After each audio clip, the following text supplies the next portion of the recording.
adaptar ao método de consolidação. Então, você não consegue consolidar, por exemplo, fazer uma colagem. Então, é dado o processo de colagem, que o material poroso, normalmente gesso, você não consegue fazer uma colagem sem o material estar sem uma suspensão. É impossível você fazer uma massa plástica colagem, você não consegue. Então, além disso, tem essa constância que é a característica do material final. A característica do material final, utilizando a suspensão bem dispersa, bem preparada, se consegue uma característica, eu vou dizer, para melhores e microestruturada, característica microestruturada do material. Eventuais problemas. Então, as vantagens são muitas, mas os problemas também são comuns. Então, a gente tem o problema de primeiras partículas não devem ser grandes. Por isso que as suspensões trabalham com partículas de tamanho bastante pequenos. Então, as partículas não podem ser grandes porque elas vão acontecer o quê? Na suspensão. Na suspensão. Ela pode flocular, né, também, mas a tendência é ela decantar. Então, ela tem a parte decanta e que você não consegue preparar o compactado depois da decantação do material. Então, as partículas, quanto menores, melhor, para ela evitar esse problema de decantação. Força de atração entre as partículas também é problemático. Então, à medida que você diminui o problema de degradação por redução do tamanho de partículas, você aumenta o problema, que é a força de atração das partículas. Então, quanto menor for o tamanho da partícula, maior vai ser a força de atração. Então, esse balanceamento que deve ser feito para estabilizar a suspensão. Trabalhar com partículas pequenas e com força de atração, que não tem a força de atração. Então, como é que a gente resolve esse problema? A gente tem que inserir forças repulsivas dos sistemas, defloclantes, que vão atuar como repulsores dessa atração. Então, utilizando partículas pequenas, solução aqui é a solução dos problemas, não é a solução. A solução não é resolver esses eventuais problemas. Utilizar partículas pequenas, introdução dessas forças repulsivas. E com isso a gente tenta fazer uma suspensão estável, uma estabilização dessa suspensão, trabalhando com a interação, a introdução de forças repulsivas.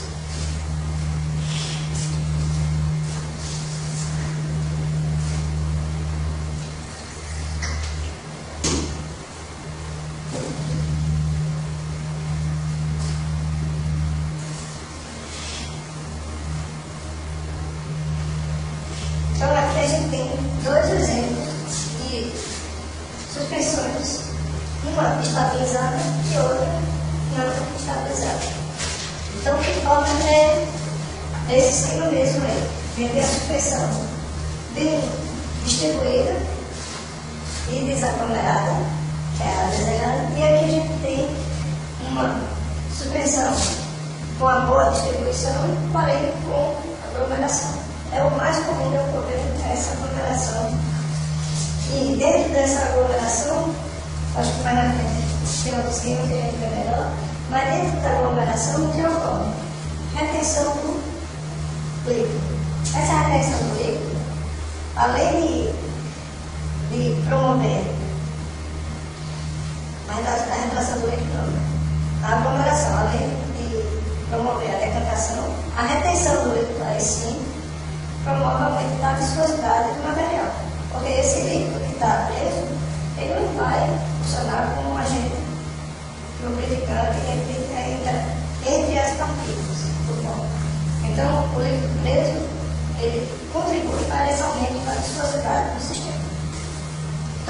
viscosidade do sistema de suspensão é indesejada. Quanto maior for a viscosidade da suspensão, melhor para a gente conformar o material, melhor vai ser essa suspensão. Então, desejado a gente ter uma boa distribuição, uma boa dispersão e uma baixa viscosidade dessa suspensão.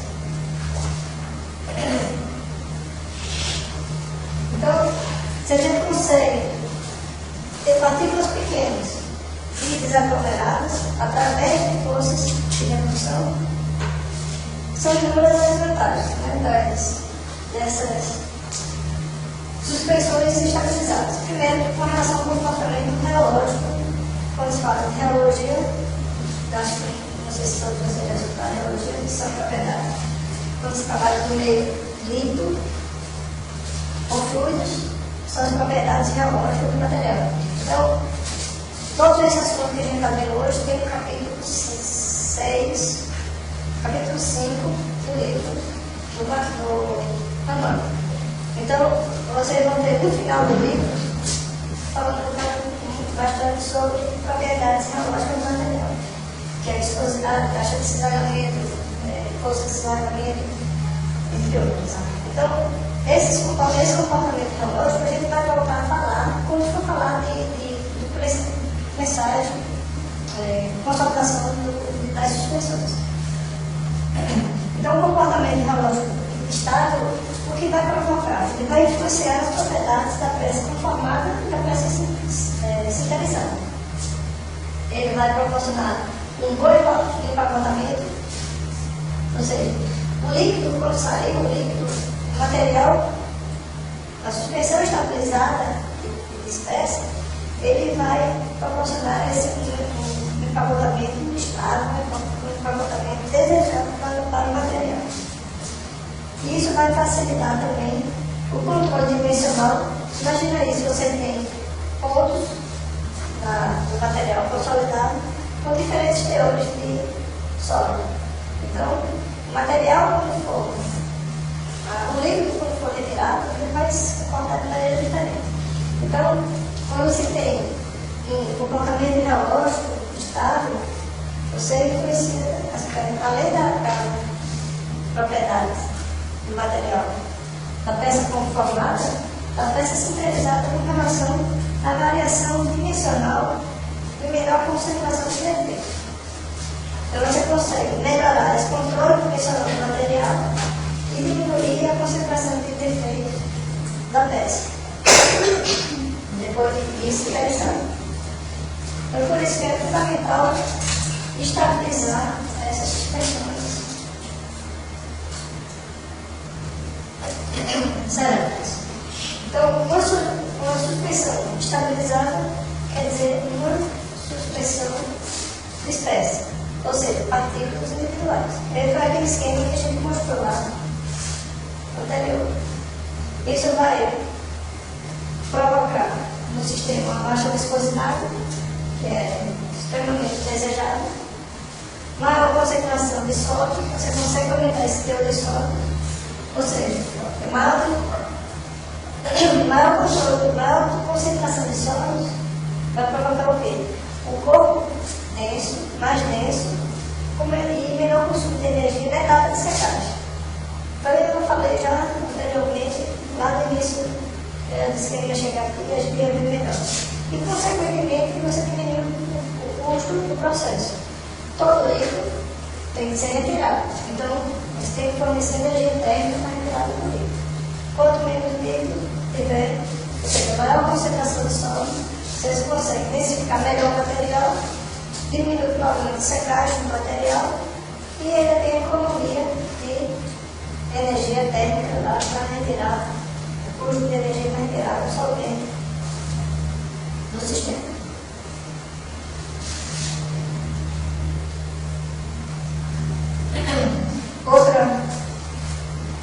Outra questão também é a menor ação da gravidade.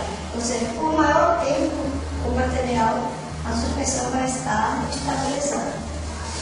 Então o esquema que a gente tem, a gente viu, sem falar do tempo, uma estabilizada e outra não estabilizada. Então, mesmo o material tão espécie, ele tem a tendência, por passar do tempo, a decantar. Então, mesmo o material estabilizado, a suspensão está estabilizada, existe essa tendência. E se o material estiver aglomerado, esse tempo vai ser melhor de decantação. Então, quando o material decanta, aqui em cima, você tem zonas de retenção do líquido, que vai provocar aquele aumento que eu falei, da viscosidade do material. Então, esse esquema aí, ó, aprisionamento de líquido, aqui você não tem esse aprisionamento, você tem a decantação do material, mas não tem líquido aprisionado entre os aglomerados. É um aprisionamento de líquido, eleva o número de colisões do material do sólido, da parte sólida, produz uma resistência ao fluxo, que é exatamente o aumento da viscosidade do material e problemas na conformação. Então, se você não consegue dispensar o material e estabilizar essa suspensão, problemas na conformação é quase certo. Então, esses são as principais vantagens. E também aqui a gente apresentou as desvantagens das suspensões estabilizadas. Está claro isso aí, pessoal? Então, o mecanismo para a estabilização de suspensões cerâmicas. Então, a técnica mais comum é introduzir forças de redução entre as partículas. E como é que funcionam essas forças de redução? Como é que a gente consegue adicionar essas forças de redução? Então, quem viu a atuação do termoplano é exatamente essa. Então, essas forças de redução elas podem ser adicionadas por 3 maneiras diferentes. Então, por variação do pH da suspensão. Você variando o pH, você vai alterar essas forças de redução entre as partículas. Então, a introdução de cargas eletrostáticas, ou seja, eletrólitos que vão fazer uma estabilização eletrostática.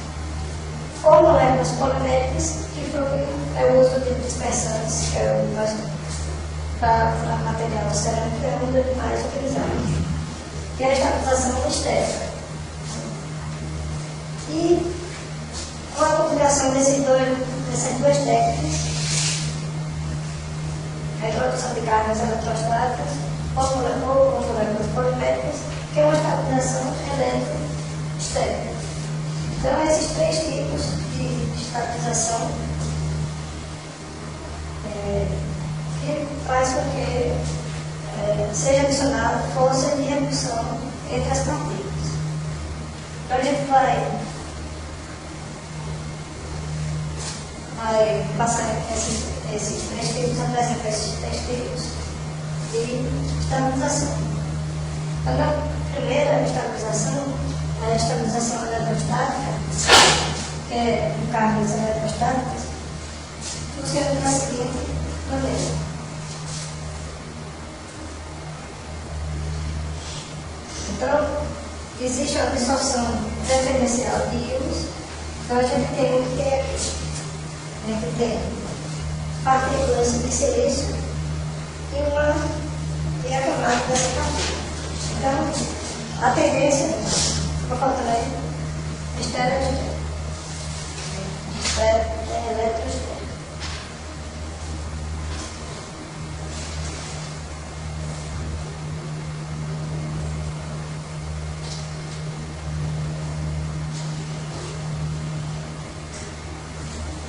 Então, essas partículas de silício, elas têm uma carga.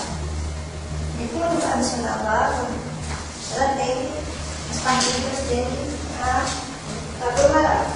Então, essa desaglomeração com a adição, a absorção potencial de íons, ou seja, você diminui o pH da solução, torna-se um pH ácido, você consegue grupos H+, absorvidos na superfície do material. Então, isso faz com que ocorra a redução dessas partículas. Ou, se você torna essa solução básica, com a adição de agentes básicos, eletrônicos básicos, você torna essa absorção de elementos no caso aí, o oxigênio, de elementos com cargas diferentes da partícula. Então, ela vai formar, o que basicamente forma são camadas eletrostáticas que impedem a aproximação de outras partículas. Então, o silício, que é essa representação aqui, as partículas de silício, elas não conseguem se aproximar. Então, cada partícula forma uma camada. E essa camada, como um todo, evita a aproximação das partículas, evitando a aglomeração do material e estabilizando esse sistema. Então, a melhor representação que a gente consegue ver, eu vou apresentar em seguida, tem a melhor representação de que é esse esquema aí. Então, essa estabilização eletrostática, ela é regida pela teoria de EFO, que essas siglas são dos autores ou dos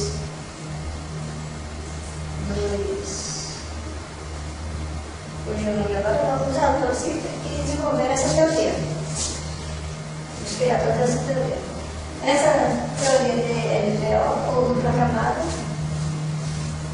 é a mesma coisa, dupla camada elétrica. Então, a estabilização das suspensões, ela pode ser controlada ajustando a carga da superfície, das partículas que estivessem no meio, variando o pH dessa suspensão. Então, como é feita essa variação de pH? Como é feita essa dupla camada para evitar a interação entre essas partículas? Então, a formação da dupla camada, ela inicia-se com a formação de um potencial elétrico, visando a formação do potencial elétrico da partícula. Então, é adicionado eletrónicos que têm essa função de variar o pH da suspensão. Então, após a formação desse potencial elétrico, ocorre a atração dos íons de carga oposta presentes na solução. Então, vamos fazer um esquema aqui para...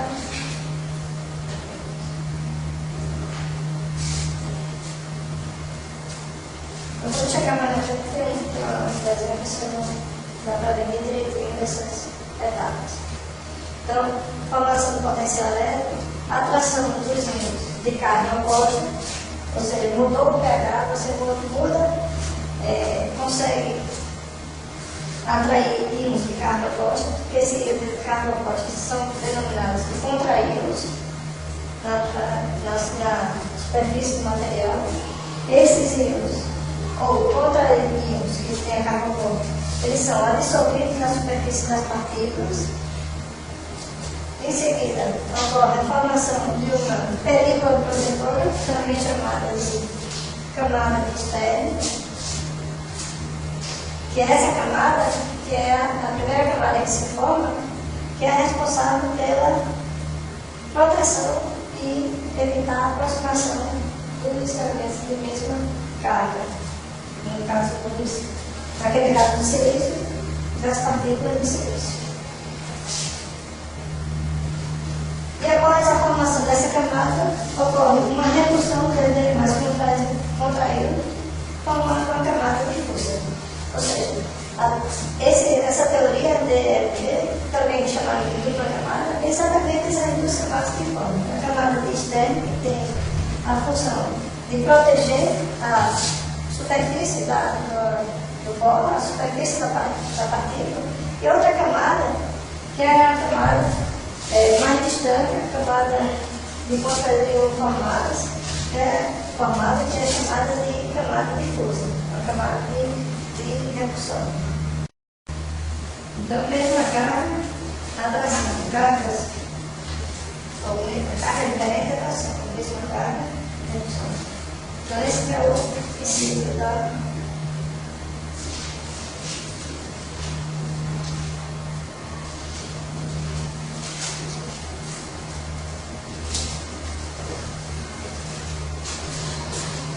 estabilização eletrostática.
Então, após essa segunda camada, que é a camada difusa, ou seja, aqui ocorre a atração, né?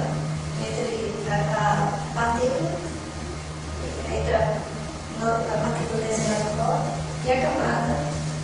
e a camada externa, que é formada por carga contrária da partícula. Então, depois ocorre também a formação por remoção desses contraídos, formando a segunda camada, que é a camada difusa. Então, isso faz com que evite a aproximação das partículas de mesma carga. Então, a repulsão, a estabilização eletrostática, nesse caso, ela é governada, é feita pela repulsão, pela proteção dessas camadas, a camada externa e a camada difusa. Então, os coídos, que são esses vermelhinhos aqui, que são de mesma carga, eles são atraídos pelos contraídos, da camada externa e, ao mesmo tempo, são fortemente repelidos pelas partículas que possuem a mesma carga. Então, isso faz com que eles ocorra essa aproximação entre as partículas.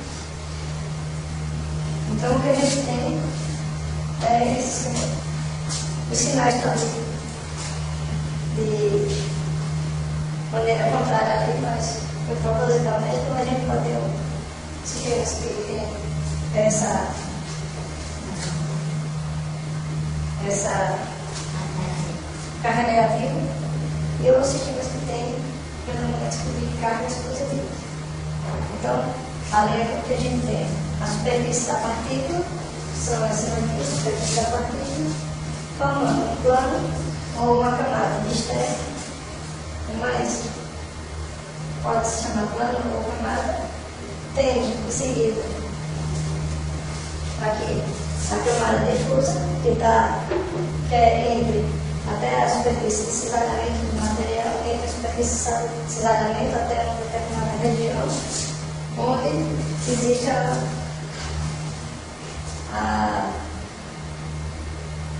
não aproximação de íons do mesmo carga. E o esquema que representa essa estabilização é esse aqui. A gente tem a partícula aqui, ó, carga, a superfície carregada negativamente, a camada externa, protegendo a superfície desse material da camada externa para a segunda camada, que é a camada difusa, por isso que a teoria da dupla camada forma também elementos no mesmo iam da camada do externo. E aqui as partículas não ficam isoladas e não se aproximam, ou seja, não ocorre a junção das partículas com a mesma carga.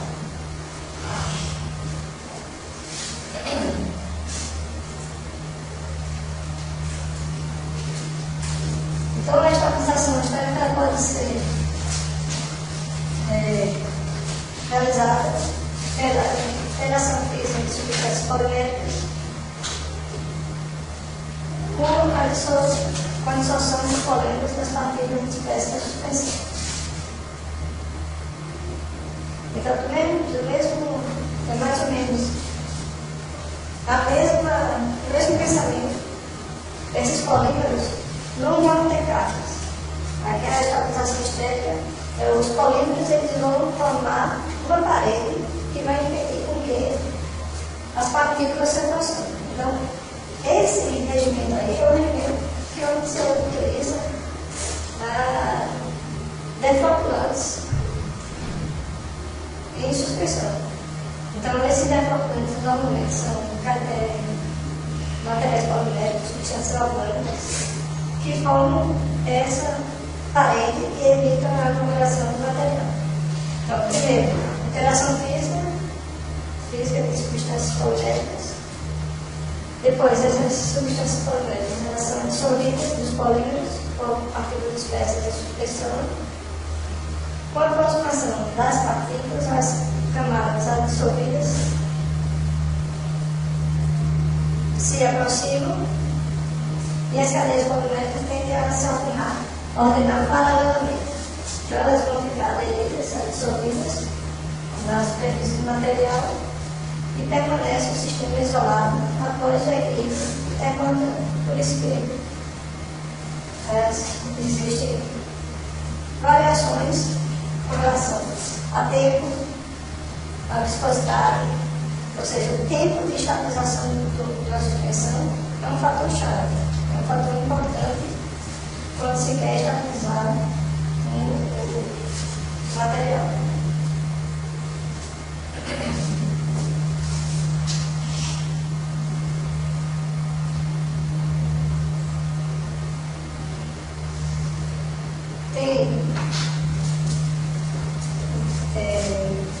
Tem outra tipo de estabilização, que é a estabilização isomórfica, que é substituição de cátions por outros cátions de diferentes valências. Então, isso aí a gente vai ver mais na frente quando eu falar de suspensão. E consolidação desse tipo. No entanto, não tem a disciplina para o pessoal ver. Vocês já estão verão que trabalham com ela, vão trabalhar com fluidos, né? Vocês já estão simulando qual o ensino segundo. Tem a disciplina que é Ciência e Tecnologia das Agências, que deveria ser ofertada essa disciplina. Que aí entra mais nessa parte de estabilização isostática. Isostática não é. Isomórfica. Tem uma parte de isolação. Mas não necessariamente a disciplina, quer dizer, o mestrado, a parte fundamental, depende da disciplina. Você pode surpreender de outra maneira. Mas o ideal seria que fosse essa disciplina, né? Ficar no segundo ano, semestre, pegou.